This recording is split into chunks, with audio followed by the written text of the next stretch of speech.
Hey everybody, Dan here with Pain Free You. Today I wanted to talk about pain specifically, but it probably applies to other symptoms. And pain is a conscious event. So we'll get to that in a second. A little bit of daylight left, trying to squeeze the video in. Nice fresh air. Get outside, folks. Get outside. It expands your world from this four walls that you're sitting in so much of the time to an infinite distance, clouds miles up, the sky, sounds off in the distance. Your world expands when you're outside, so as much as you can, get outside. Start to take in what's around you and what's off in the distance. The fresh air, the sunshine. No sunshine today, but you get the point. So, pain is a conscious event, meaning when you're unconscious, you don't feel it. That includes sleep. That includes being put under general anesthesia, right? Pain is a conscious event. Now, I have a lot of people say, Dan, my pain is 24/7. And my first question, without being a wise guy, is, do you sleep at all? Yeah, I sleep. Okay. Well, generally, pain does not generally keep us awake. Look, some people are going to have issue with that. Let me say it this way.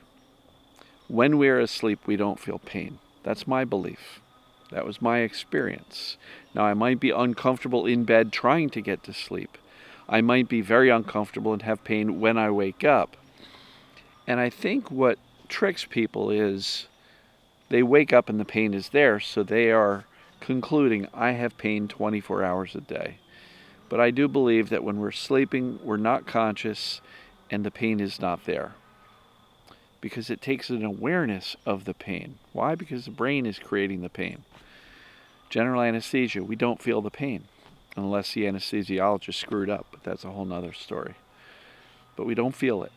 So why do people experience this thing that says, my pain wakes me up? So sleep in general goes in waves of depth. When we first fall asleep, we're gradually asleep. But, during the REM stages, we're very deep asleep.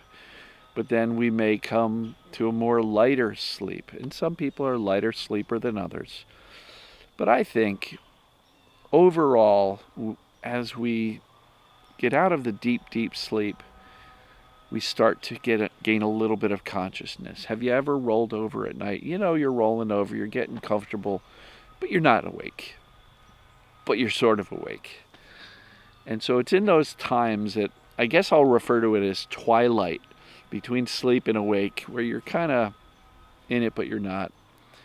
And this is not technical. This is just Dan's view on it, my opinion. But it's in those times between the deep sleep and the completely awake that we roll over and we go, oh, ouch, and then we wake up more.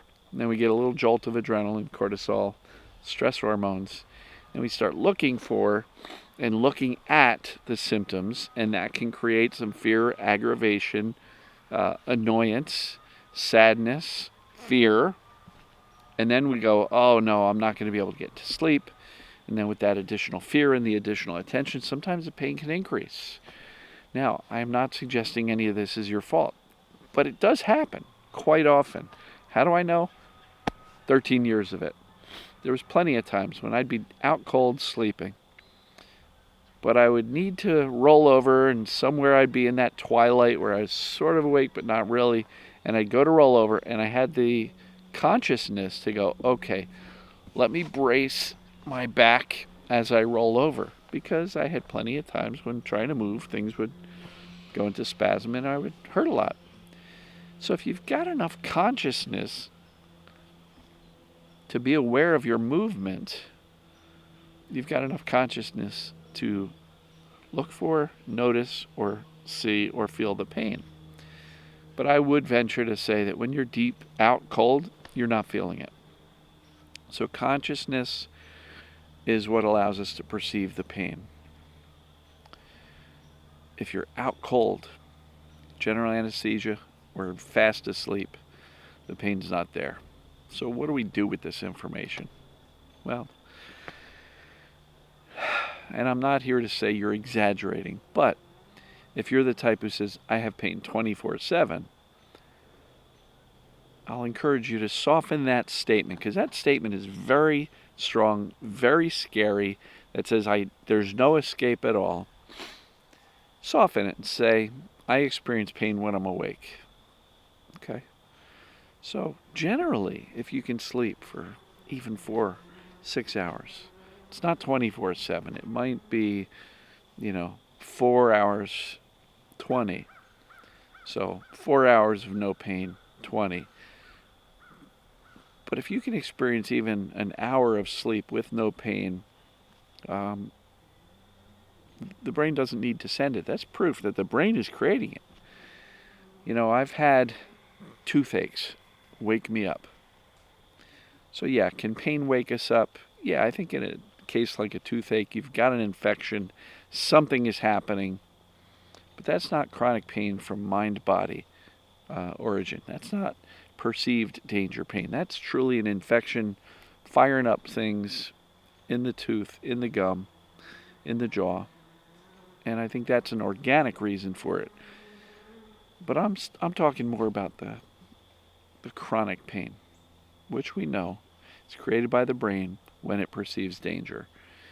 And so, when we are not perceiving anything because we are out cold, we are not conscious, the brain doesn't create the pain. When you're in twilight and you're rolling over, the brain's aware enough to go, what's my body position? I got to roll over. This isn't good. And then we start to notice it because we're partially or completely conscious. So what do we do with it? What if pain is waking you up at night? I'd venture to say that you're in that twilight stage and then you're noticing it. Who knows? I don't want to split hairs on this, but I'm sure many people will disagree with me and say, nope, my pain wakes me up. Okay, I'm just suggesting that if there's times when you're completely out cold and you're not noticing it, it's not there 24/7. And exaggerating it and saying 24/7 is perfectly understandable in how people perceive it. But that kind of inflames the significance of it beyond what it actually may be. So what can we do? As always, we can expect that things can get better because we understand foundationally where pain comes from. All pain is coming from the brain. All pain, even injuries. It's still coming from the brain because the brain is the one that has to interpret sensations coming from the body and interpret it and say, uh-oh, something bad just happened, and then turn on pain. But in the case of chronic pain, there's this fear, attention, symptom, pain loop that we kind of get stuck in a little bit. And that's where the education comes into play. We use the education to neutralize the fear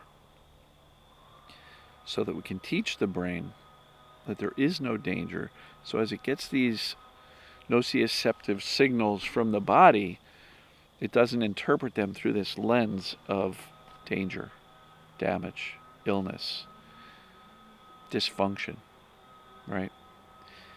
So again, if anybody's struggling and using 14 medical terms to describe the location, the type, the medical diagnosis, and they're saying, well, here, Dan, I love your videos, and I've got this, and this, and they're describing all of the medical terms that they've been told, you may want to look and see if you can get more on board the mind-body train and off of the medical body part, body labeling, diagnosis labeling, because if you believe that your body is the problem, but yeah, I like listening to Dan because, he makes me feel a little bit better, more calm.